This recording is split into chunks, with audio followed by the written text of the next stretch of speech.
Okay, so ANOVA allows us to examine variation across categories.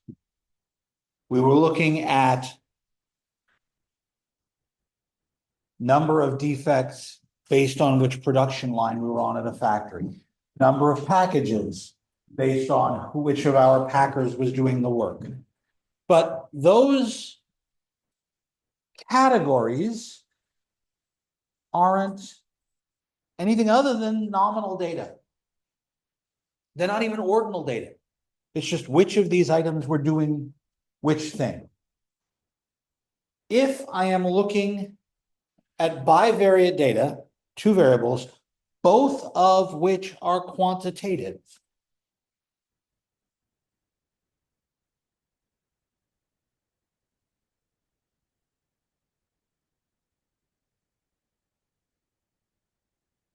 then I can ask a different question.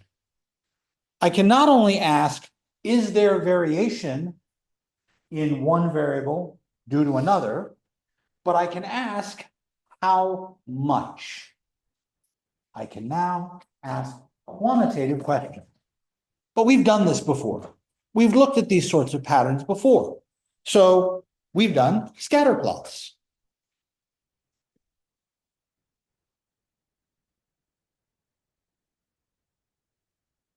What was a scatter plot again? This is back in chapter 3, so it's been a while.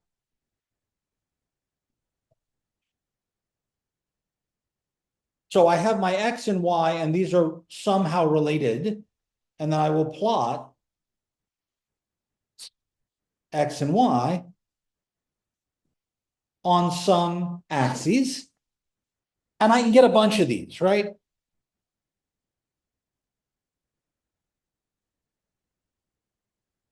And I don't know what the picture is going to look like. But now I can ask, is there a pattern? Is it a straight line pattern or not? Are there clear outliers? Is this relationship positive or negative? Now, we answered all of these in the very qualitative sense back in chapter 3. Here on page 457, we have a scatter plot.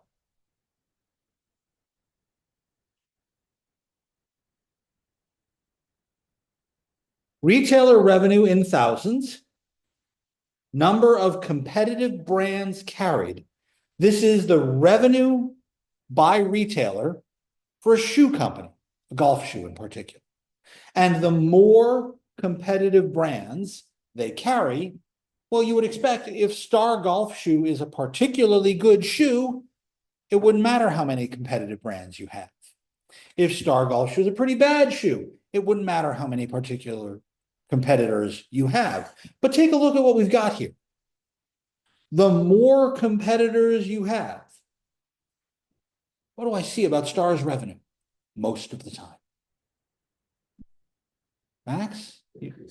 It seems to be going up. And then we've got this weirdo right here where they've got a lot of competitive brands, but they are way out compared to everybody else. They are raking it in $350,000 a year, whereas most of our others aren't even over $150,000. So there's something weird going on at this location compared to everybody else. That's a lot fewer competitive brands than some, a lot more than others, but that's way out of line from everything else. And that's the statement that carries weight. It's way out of line. Because what I see, and Max, that suggestion you made with your hands, it looks like it should be some sort of a linear behavior here. Similarly, here on the next page, home prices versus unemployment rate. Out of 206 zip codes, we went through and looked at the unemployment rate, measured the unemployment rate, and then asked what the median house price is in that area. What do you think is a conclusion we should be able to draw from this?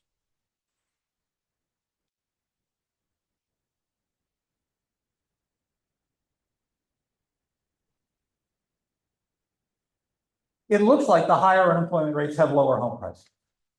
And again, there seems to be this sort of clustering effect, except for this weirdo out here. Really low unemployment rate, but really high. As a matter of fact, I would actually go so far as to say all four of these particular dots might be substantially higher than their surrounding neighborhoods. Those look unusual. So, what's different between this relationship and the previous one? Shoe prices versus home prices.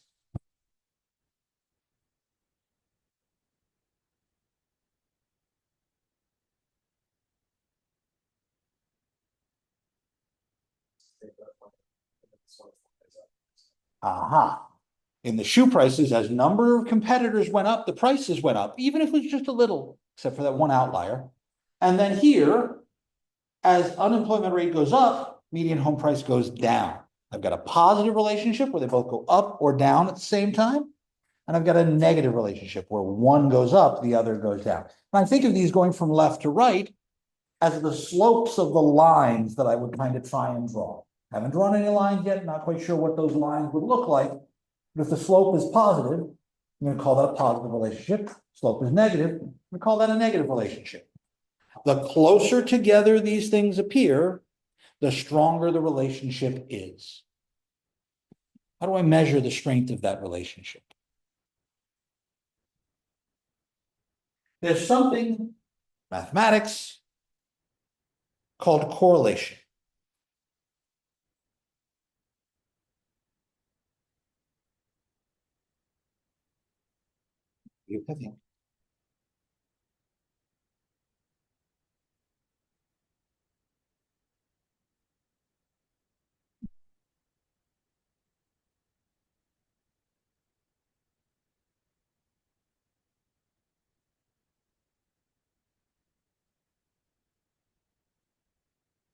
The correlation coefficient helps me measure the strength of the relationship. We'll call this R.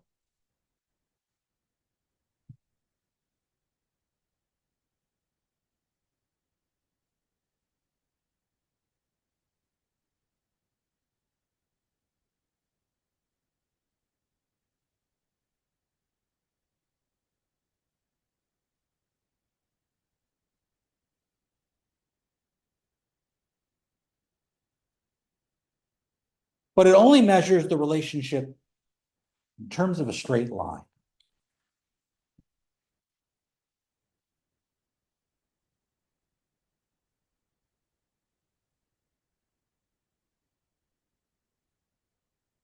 If I have a nonlinear relationship, then I'm going to have to do something else.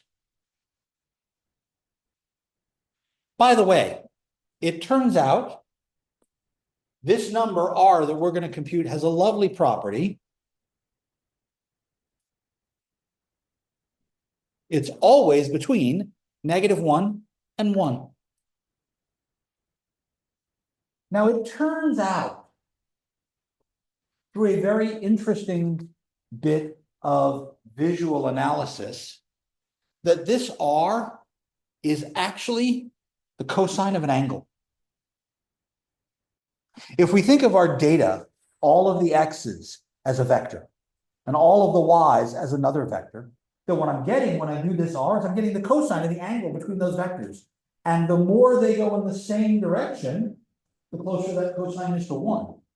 The more they go in opposite directions, the closer that cosine is to negative.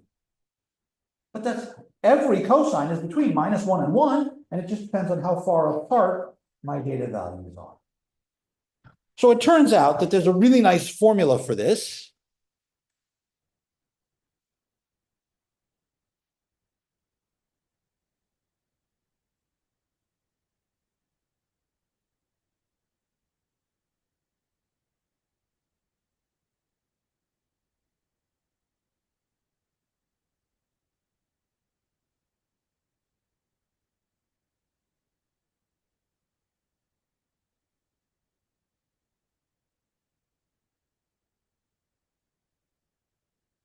But this formula, I literally will never use.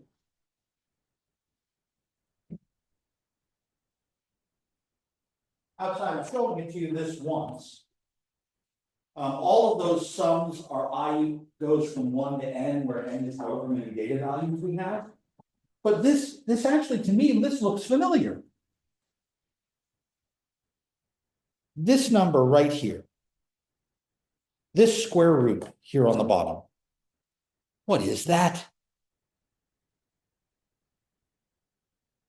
Take each number, subtract the average, square that, and then I take the square root.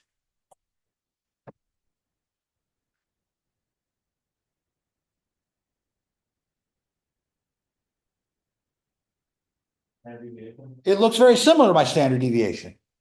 But I'm doing the standard deviation for the x's and the standard deviations for the y's separately, and then multiplying those together. And up at the top, I'm multiplying the deviation in x by the deviation in y, figure out how far away I am from each other. So this is really a measurement of distance between my two items. I'm much more often going to do this in Excel.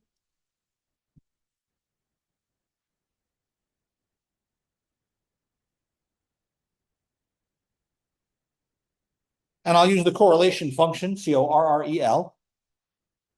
And that will be sufficient to get me the correlation. Now, the closer this data is to 1, the more of a positive straight line behavior I get. If this was actually equal to 1, the data would be perfectly lined up. If it was equal to -1, the data would be perfectly lined up, but it would be going in the other direction. So this is a 0.9, this is a 0.5. But notice that's a positive 0.5 because overall things are trending in the same direction. Here, this is a -0.5. These two. These are the two that bug me because the one at the top, that's got a correlation coefficient of 0. If I tried to line this stuff up properly, my line would basically be horizontal. There's no increase or decrease as we go from left to right. Look at this picture. Do you see a relationship between this data? Max, but what's the problem with the relationship between this data compared to all of these others? That looks like it should be a parabola. I should have some sort of curve going through all of these. And that's why the correlation coefficient is still 0. Because in spite of the fact that I do have a correlation, it's not linear. There are techniques to determine the correlations that are not linear. They're a little bit beyond what we're going to cover. So I'm not going to do them at this point. So I've got this correlation. So let me pull up a picture.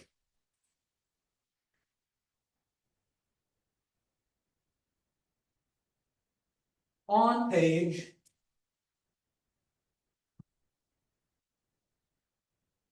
462, question 3 says, we are looking at the wait time for vehicle registration in seconds at the DMV, depending on how many windows are open. So, number of windows open at the DMV and the wait time in seconds. If I didn't show you this data, what would you expect to happen? When you have more windows open, you should wait less. So I would expect a negative relationship. Do you see a negative relationship? Maybe. Let's actually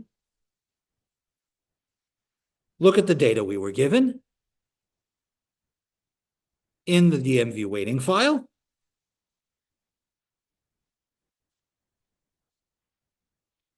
Here we go. 4 windows open. The average wait time was 385 seconds. 5 windows, 335 seconds, 6 windows, 383, went right up. 7 windows, 344 went down, but not as down as much as the difference between 4 and 5. And then 8 windows, we got to 288. How do I make a scatter plot? How did I get that picture that I just showed you from here? Okay, but to do that, insert, and here are all of my graphs. There's the scatter plot option right there. And even when I hover over, it says XY scatter. And then I say, I want this. There we go. Now it titled this based on the Y-axis title, but we can rearrange that. We put the titles in different places. That's less important as having the picture. But even if I didn't have the picture, I could ask, are these correlated? So let me go over here. As I start typing, there's the word correlation, parentheses, X data, comma, Y data. And it tells me the correlation here is negative, negative 0.7. Okay, wait a minute.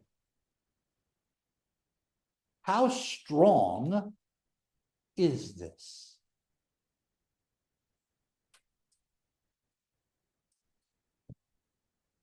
Closer to -1 than further from -1, right? The closer to 1 we are, whether positive or negative, the closer to 1, the better off we are.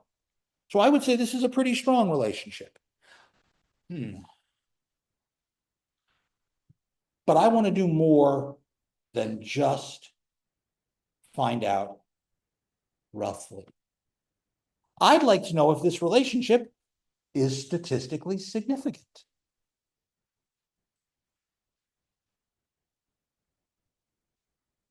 How do I determine if the R value we just calculated is significant or not?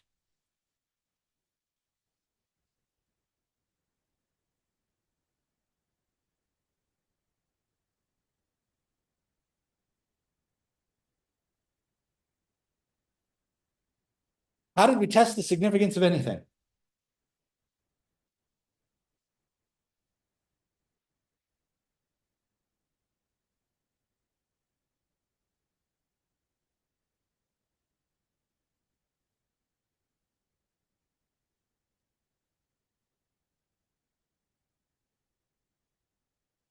I'm going to have to compare something to something else, yes.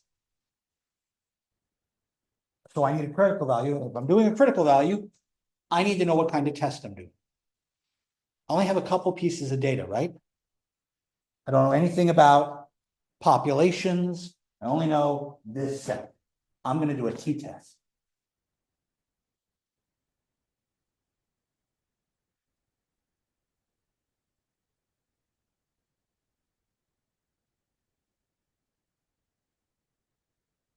So that means I need a calculated t-value.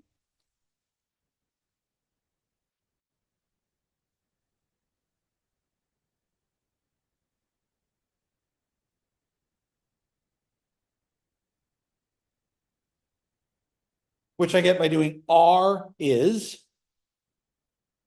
n minus 2, t is R times n minus 2 over 1 minus R squared, all square rooted, with the degrees of freedom being n minus 2. Wait a minute. Why are my degrees of freedom n minus 2? Unfortunately, no, but that's close. When we did the degrees of freedom for the t-test, we took one number out because we were using the average. And the average was a calculated value. So I lost one of the values as I calculated something. In my calculation for R, I'm using 2 averages. So I have to use 2 values out, and that's why it's n minus 2. Okay. I would need a critical value, right?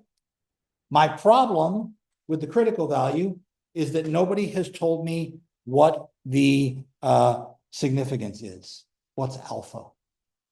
I don't know alpha. I think I'd be happier doing this the other way and getting the p-value for this.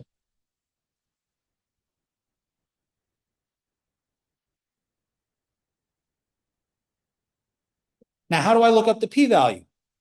Well, that's where I need a t-table that's much more detailed than the one we have in the back of the book. So I'm going to do this in Excel. And I'm going to say t dot distribution to tail. And then I'm going to put our t-value in. And then I'm going to put the degrees of freedom.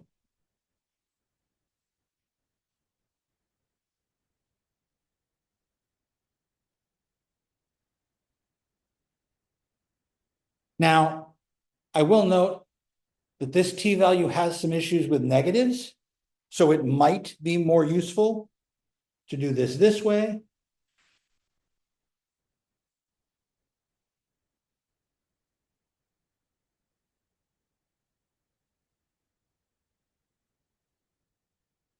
Which uses a right tail test and then multiplies by 2, so I get the right and the left sides together.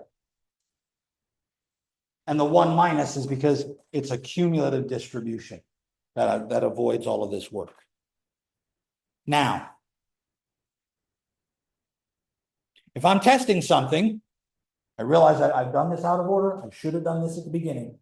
If I'm testing something, I'm testing a hypothesis. What's the hypothesis I'm testing? This tests to see whether or not R should be 0 or not. H null is that my population should have a correlation of 0.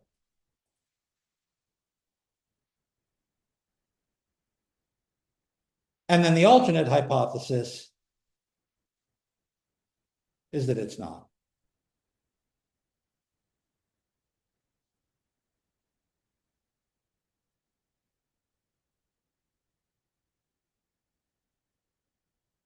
There is a way to compute R critical, but I don't particularly like it very much.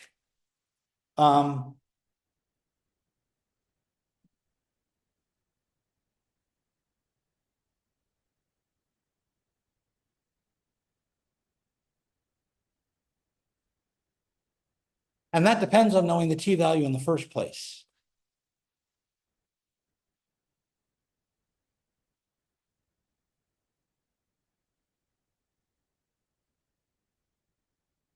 Again, I think I'm going to prefer to try and do this in Excel.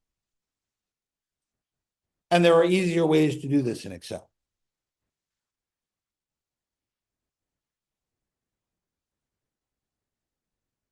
Our default alpha is usually 5%.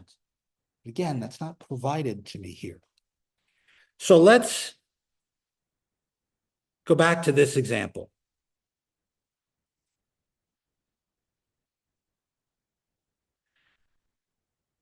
This is the correlation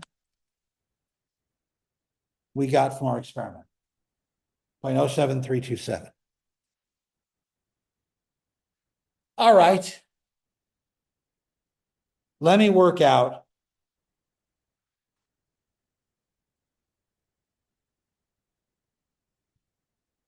our value for t.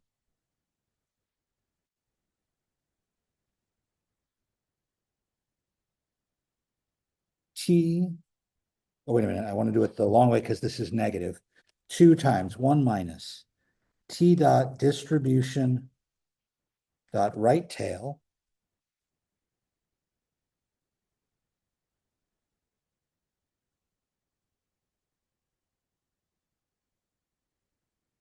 (0.05). We're going to make it a 5% test, comma. What's our degrees of freedom? How many data values was on our setup? Oh, there are only 5 data values there. So degree of freedom is n minus 2. That's 3. There we go. Now I'm doing a 5% confidence level here. Oop. Yes, make that change. I forgot the multiplication sign.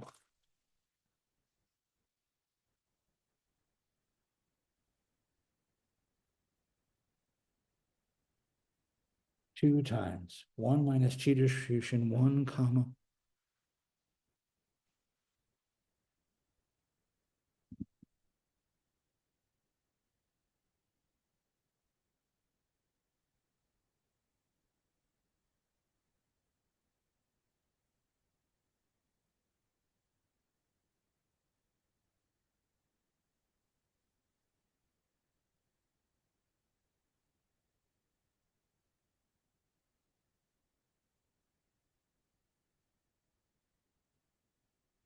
Wait a minute. Why am I having numbers written different down? Okay. I'm making a mistake here and I don't know what it is. Let me go back and look at something else. Here's my averages. Here's my calculations done by hand. Okay.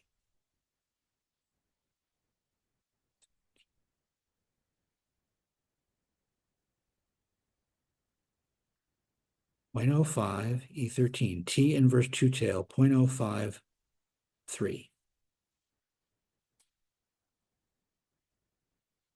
T inverse. Oh, because I didn't use the right statement. Copy error. Go back to my notes for a second. I realized what I did, what I wrote wrong. What I wrote wrong is right there. Here's my mistake. I made a copy error out of my notes.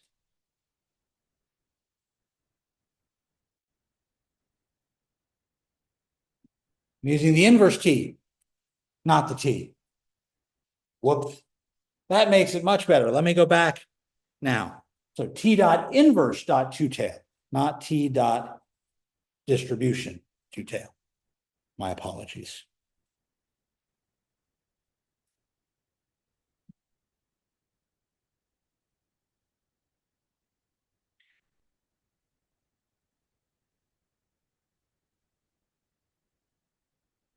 Is that right? No, I'm looking at the wrong thing again. Leave that. Leave that as distribution. Stop. All right, let's try this again. T-calc is R times square root n minus 2 over 1 minus r squared, with degrees of freedom is n minus 2. This is what I calculate using direct calculation.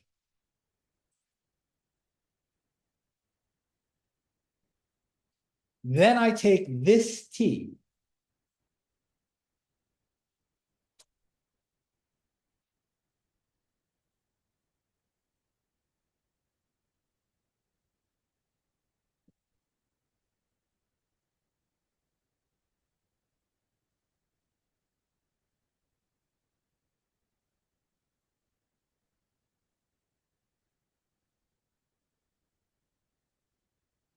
to get the p-value. Our null hypothesis and our alternate hypothesis were right.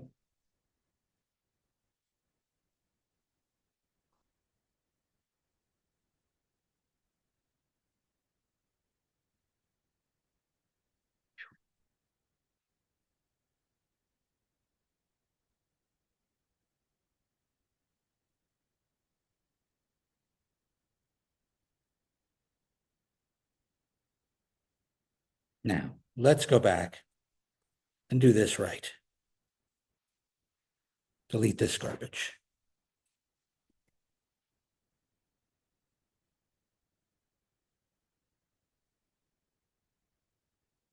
I have the correlation.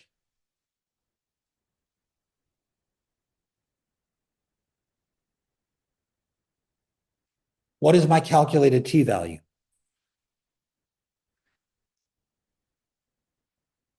Haven't worked that out yet, have I? The calculated t-value is formula, the formula we just wrote down. The R we got,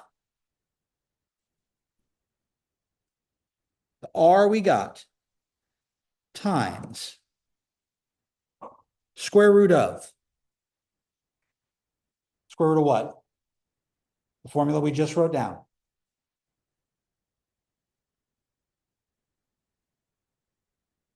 N minus 2 over 1 minus r squared, not 1. Yep. So n minus 2, that's 3, over 1 minus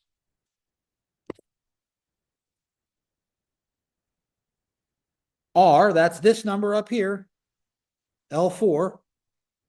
That's this number, L4 squared. So I'm taking the square root of n minus 2, 1 minus r squared.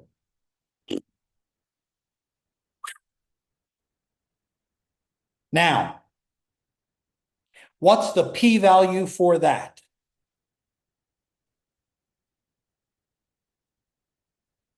The p-value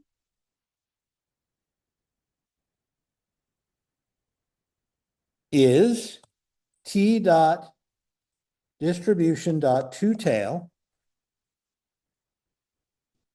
This number, n minus 2. So right here, right now, p-value. What are you doing to me? All right.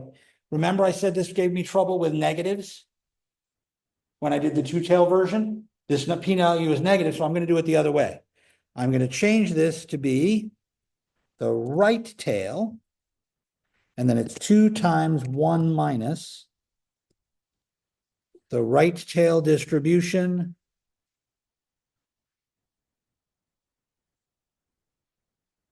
Tn minus 2. There we go. Okay. I'll write that formula down again as well. Question. Accept or reject? At a 5% level of significance, accept or reject?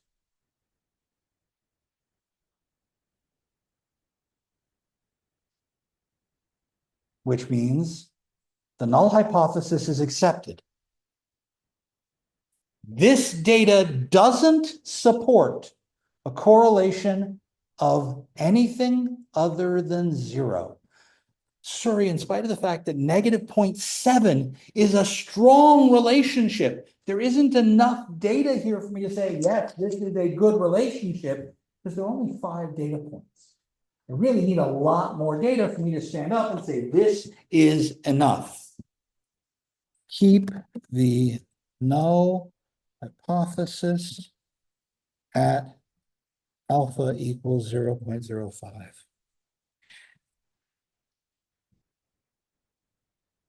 Now, the other way I could have done this was to get a t critical. The t critical comes from the inverse. That's my mistake, okay? Because I didn't write that down. My mistake. So let me go back to our note, and I will come back here. This is also 2 parentheses 1 minus t dot distribution dot 2t t calc n minus 2 when t calc less than 0. I want to use that one for the negatives. To get t critical, I want to use the inverse.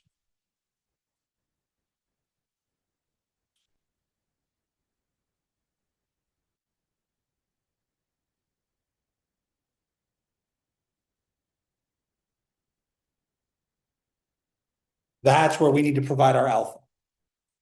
So let me go back to the example we were just doing and add that part in.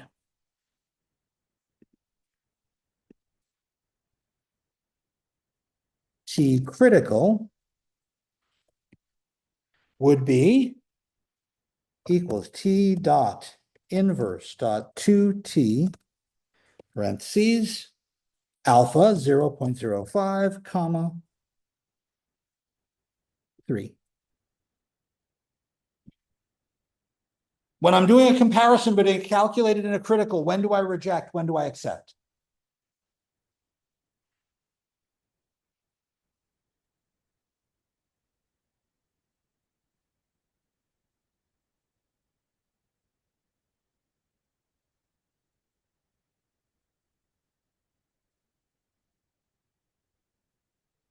I have sitting up there for your visuals, a calculated and a critical. When do I accept? When do I reject?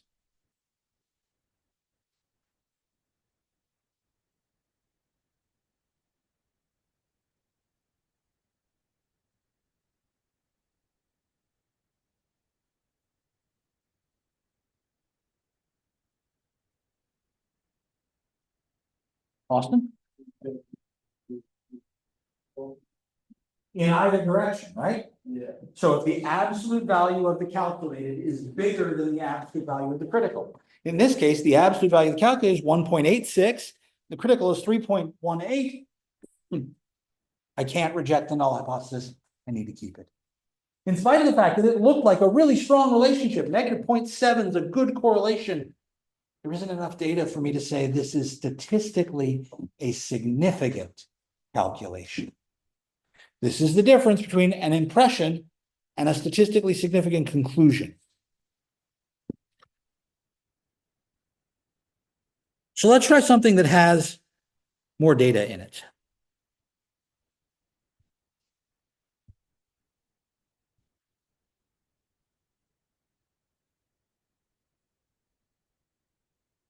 Here, question 5 says we are looking at the annual return percentage on a mutual fund portfolio last year versus this year. If I did good last year, will I do good this year? My annual percentage return on the bottom there for last year, and my annual percentage return for this year. What do you think is going on here?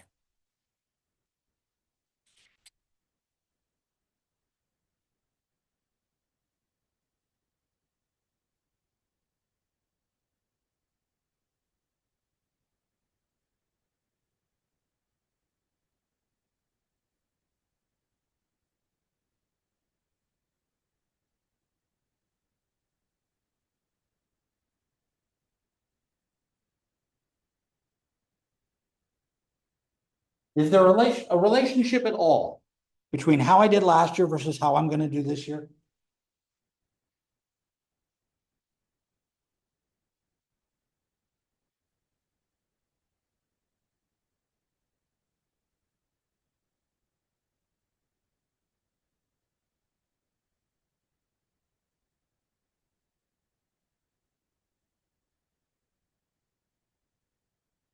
Well, maybe, maybe not, right? It kind of looks like it goes up a little, but it doesn't look very clustered. So I'm not sure. So let's actually take a look at the data. Here again is the information. I'm going to insert a scatter plot.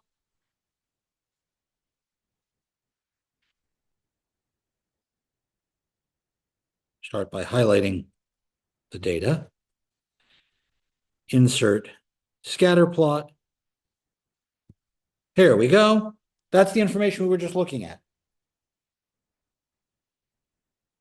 Wait a minute. That's the wrong question. Stop. Switch to the right question. There we go. That's the portfolio question. Let's actually show you the right question. It doesn't help if I don't give you the right information. Portfolio. Go. Here we are. Last year versus this year. Insert scatter plot. There, that's the same picture. Now I feel better. Let's do a correlation. CORREL, parentheses, array number 1 last year, comma, array number 2 this year. Hey, look at that. According to this, correlation is 0.53.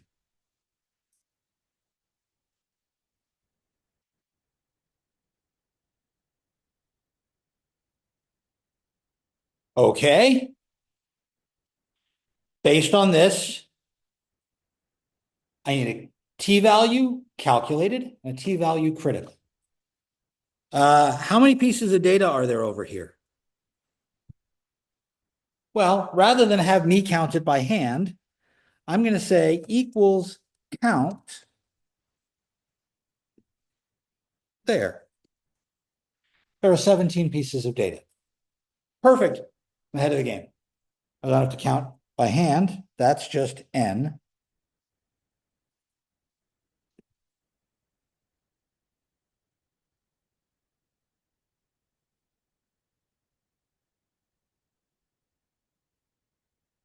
So T calculated. How do I do T calc again?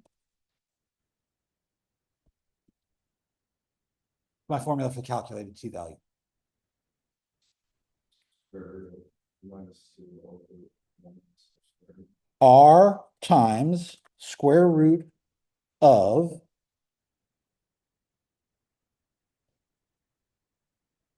this number minus 2, didn't even bother to calculate it, let it do it, divided by 1 minus the correlation squared.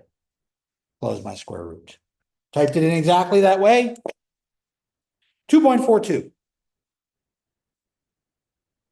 Okay. I need a critical T value. Or I need a P. Take your pick. Which do you want to do? We're going to do them both. Which do you want to do first? Okay. To do the P value, P equals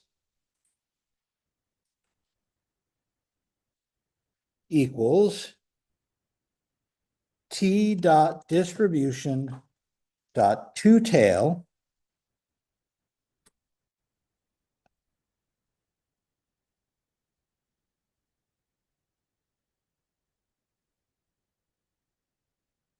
oh, wait a minute. T calculated, right? T, comma, degrees of freedom.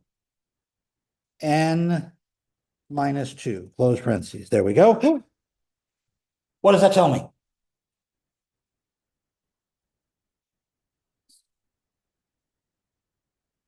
But is it bigger or smaller than my significance? If I used a 0.05 here, then I would do what? Reject what? The null hypothesis, which in this case, the null hypothesis is that my correlation is 0. I'm rejecting that information. Even though this is a weaker relationship, there's more evidence here to show the relationship exists. This relationship is statistically significant, in spite of the fact that it is weaker than the 0.7 that we had earlier. There's more support here. This data supports a non-zero relationship between how you did last year and how you will do this year.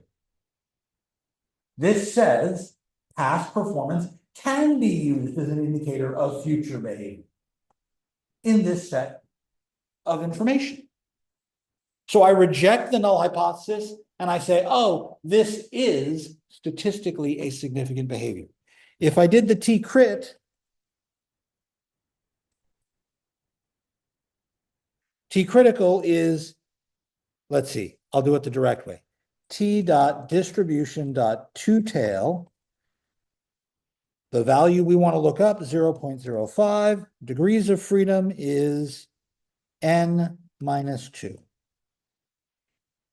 0.96, which means, oh, what does that mean?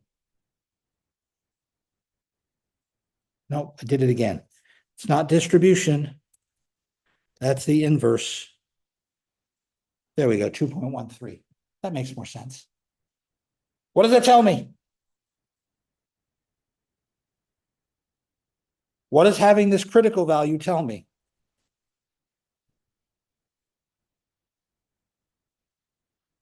And since the calculated value is bigger, I should reject.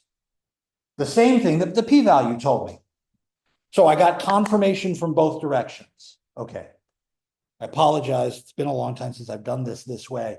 That's why I'm misremembering which is the inverse and which is the distribution. The inverse is the one that gets us our critical value. The distribution is the one that gets us our p-value. Apologize. But this still required me to do all the calculations formulaically for me to know them. And I think that's more trouble than it's worth. I'd like to automate all of this process. I'd like to have Excel do the work for me. I'd like to have other behaviors generate this information for me. That is what we are going to do on Wednesday. I'll see you all then.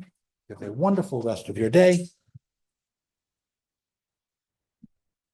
Those are the corrected formulas. Those are the right things.